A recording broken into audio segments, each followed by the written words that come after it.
Paolo Di Canio's side went into the weekend's games just needing a single point to secure an instant return to League One. Although if either Crawley or Torquay failed to win their games, the Robins would go up anyway. Swindon went to Gillingham in search of that all-important point.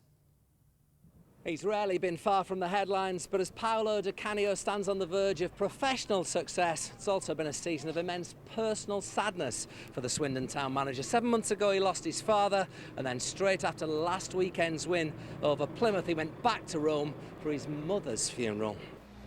When Swindon went to Aldershot on Tuesday night, a minute's silence in her honour was immaculately observed by supporters of both sides. The game that followed gave Swindon the opportunity to secure their promotion, but after a 2-1 defeat, Di Canio tore into some of his players for going on a night out last weekend. Paolo done the right thing in chastising the players after what they did last weekend? Definitely right, because it's what, first of all, he did bring the discipline into the club, and it was wound up, and they go and do something silly like that. The players let us down at the end of the day, and he should just stamp it out.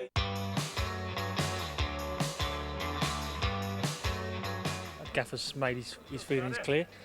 I think the perpetrators are aware of what they can and can't do now, and we'll look to try and get a positive.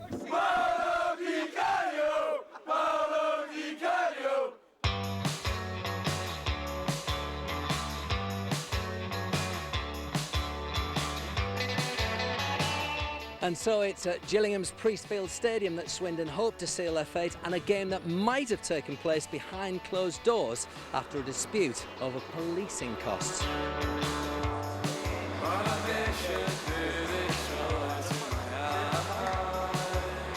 There was a lot of sort of stuff going on that we secretly thought would all get sorted out beforehand, and it has been sorted out. And obviously you can't have a game without any fans. It'll be a full house, I'm sure, here. These are always feisty affairs with Gillingham. I'm sure it'll be a great game. They've still got a lot to play for. I mean, they've got a genuine chance of still getting into the playoffs. We want to get things sorted out today, so yeah, I always felt the game was going to take place and hopefully that we're going to win it.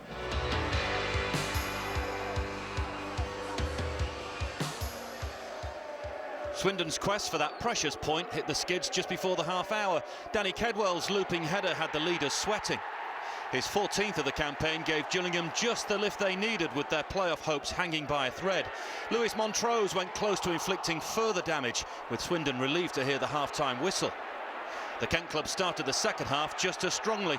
Chris Weltdale shrugging off Simon Ferry's challenge before chipping home a beauty. That meant Swindon's promotion party was firmly on hold, unless they could find some inspiration from somewhere. Alan McCormack's determination briefly raised hopes of a recovery. That left Paolo Di Canio's men just 9 minutes to find that crucial equaliser, but when Curtis Weston was sent tumbling in the box, there was no way back. Weltdale did the business from the spot, but Swindon could still be celebrating if Torquay or Crawley were to drop points.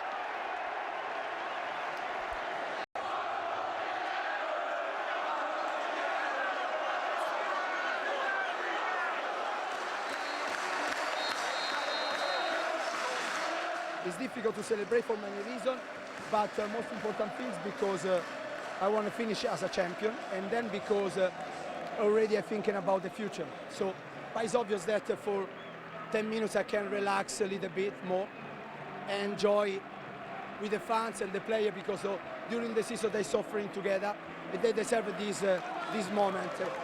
And I'm happy to be a part of the group that bring back up this club in League One, and hope for the future, maybe in Championship. I got to ask you, of all you've achieved in your football career, where does this rank, Paolo? But it's a very good level, because first here as a manager, arrive at Wembley in JPT final, and go up at the first attempt, I think is something, if not unique, really.